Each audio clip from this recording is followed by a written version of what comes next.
Сегодня в Чебоксарах наградили победителей республиканского конкурса творческих работ «Чувашия. Аграрный край», приуроченный к столетию чувашской автономии.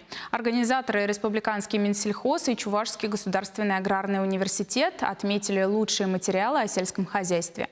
В конкурсе участвовали 97 человек. Они представили экспертам более 300 своих работ. Творческое состязание проводилось по 9 номинациям среди учеников, студентов, трудящейся молодежи и профессиональных журналистов.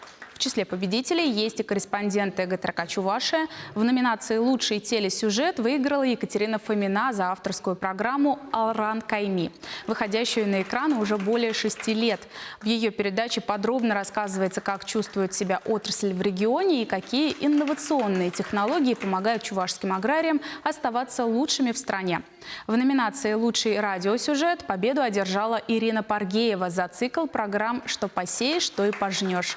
Экспертное жюри оценило и работы школьников. Так, например, 9-летний Семен Кабаев из Шумерли прислал на конкурс сочинение на тему «Человек и малая родина».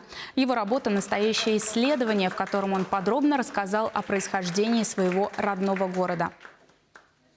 Участие в этом конкурсе для меня было очень интересно, но особенно меня заинтересовало происхождение слова «Шумерли». Я хотела побольше узнать о своем родном городе. Информацию об этом городе я искала в музее нашего города и на сайте. Мне было интересно работать, мне помогла моя мама и моя учительница Римма Варенова.